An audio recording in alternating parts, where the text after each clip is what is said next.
Hello, my friends. My name is Raymond. I want to make a comment on the recent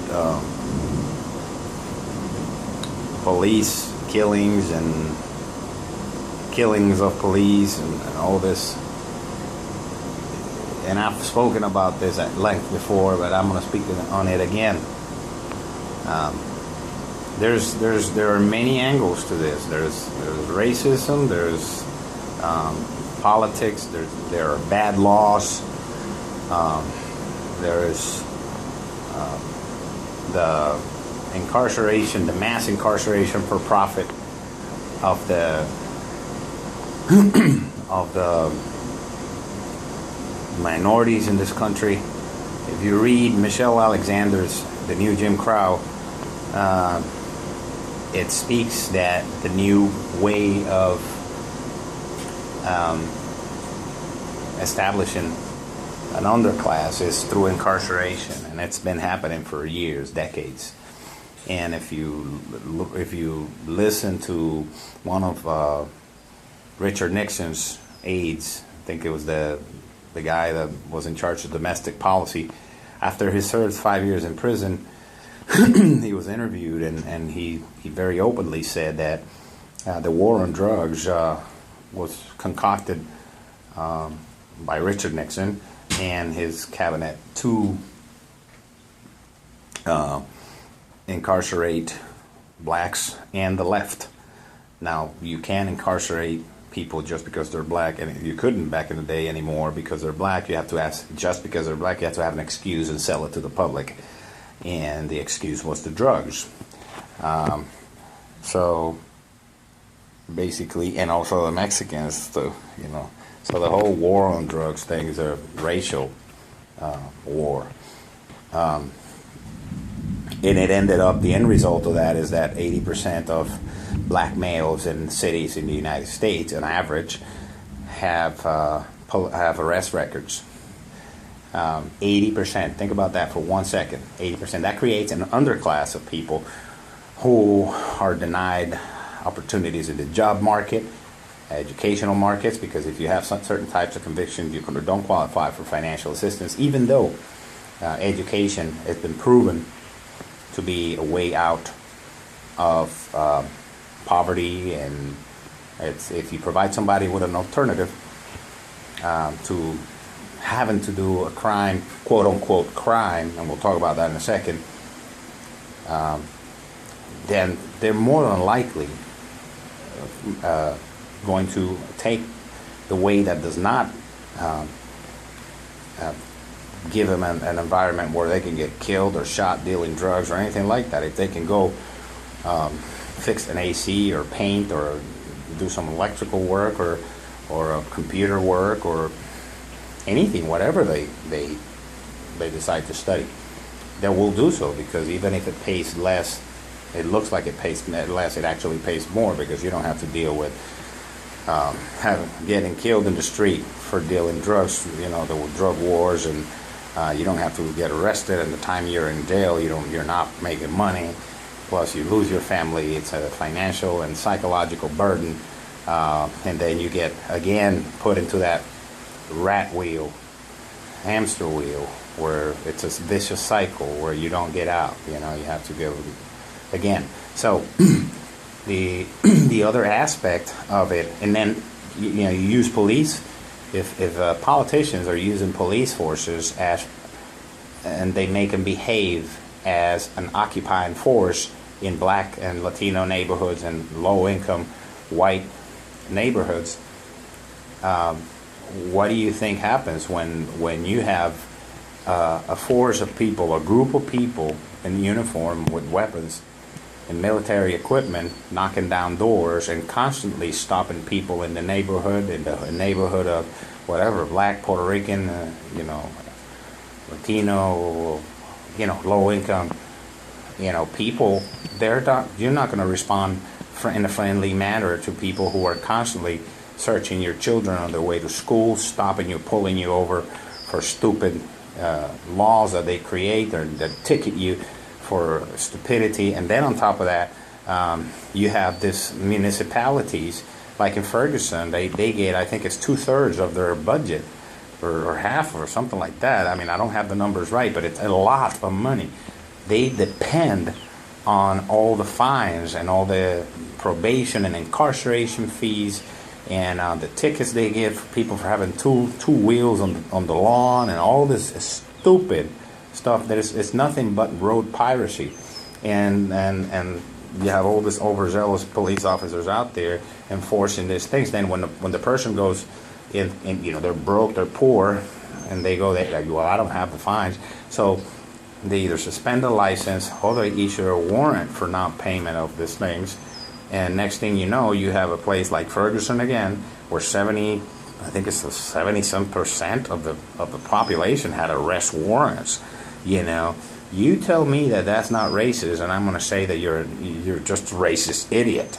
We need to stop that, because and then on top of that, you have police officers out there, bad cops, who are out there pulling a gun on somebody, and 6 seconds later, it's a child in Ohio, in Cleveland.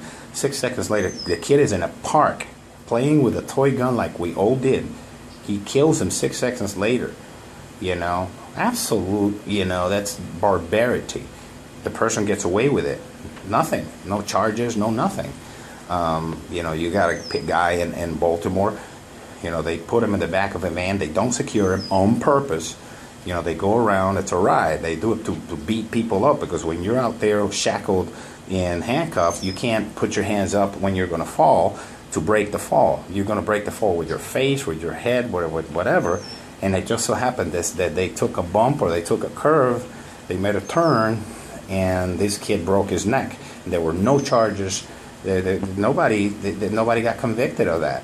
Everybody gets away with it. And people say, well, black people kill each other all the time. It's like, yes, and they look for the people who did the killing, and they incarcerate them, and they, put them in the, give them whatever sentence it is. But when it's a cop, when a bad cop goes out and kills somebody, they get put on administrative leave.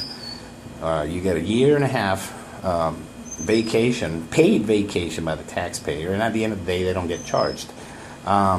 So basically, the system is just creating, is just allowing these bad cops to kill, and eventually, when you start killing innocent people, some of the family members of those, or the community where those innocent people are killed, eventually they're gonna shoot back, and unfortunately, they don't shoot back at the cop who did it. They just see it. They just shoot at the police in general, because they see the police as an occupying, murdering force, and rightfully so, because a lot of them cover each other up. There's this big blue wall of silence, and they keep their mouth shut, and nobody saw anything, and they don't talk, against each other and stuff like that. So the ones doing the cover-up are just as bad as the ones who did the shooting and the killing. Same thing with Eric Gardner, the guy who got choked to death in New York. And then the New York Police Department has the audacity to go out there and make a T-shirt that says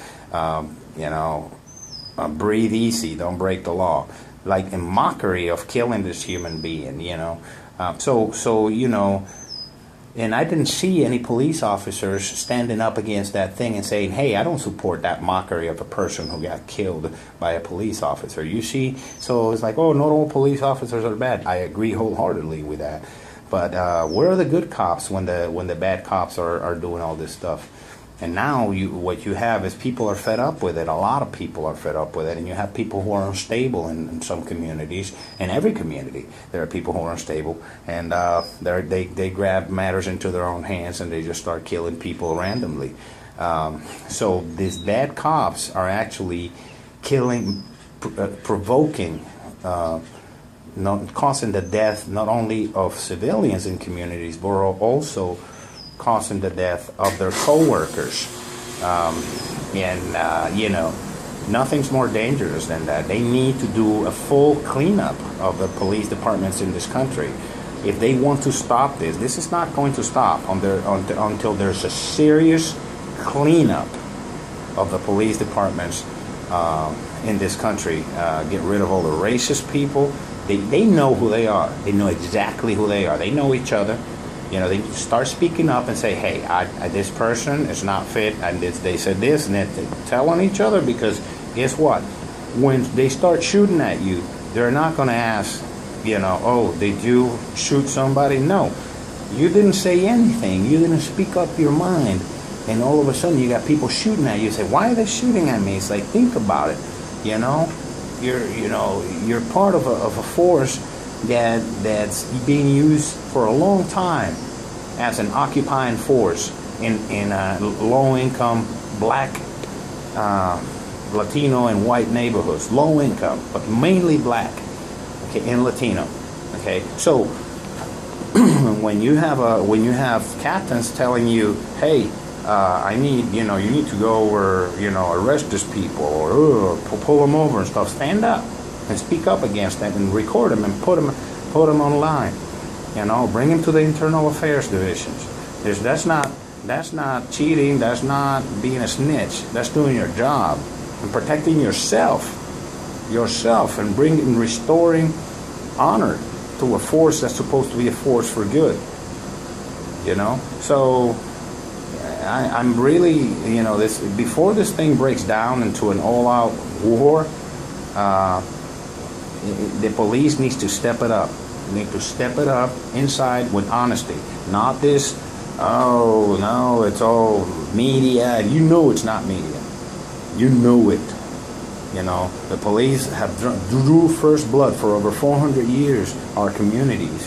I'm part Native American, Black, Latino, and we have been for a very long time been murdered by police forces. We did not draw first blood. This is just the response of hundreds of years of abuse. And is it wrong to kill innocent people? You bet. I do not support the killing of those people. There are many, many good cops. I had cops in my family.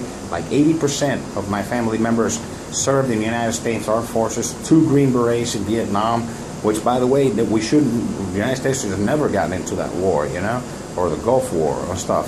So, before people go saying, oh, terrorists, all these people, and it's like, if you shoot people and you shoot up communities and you go out there in other countries, like the United States government did with the war on Iraq in 2003, they should have never gotten into that war. There were no weapons of mass destruction. Those people did not attack the buildings in 9/11. The people who attacked that were Saudi Arabians. Okay? Saddam Hussein had nothing to do with 9/11, but George Bush and his cronies concocted a bunch of lies and made up a bunch of, publicity stunts so they could go and invade and kill people and sell weapons for their buddies in the defense military-industrial complex in the United States. And I killed 150,000 Iraqis and thousands of American and Puerto Rican soldiers.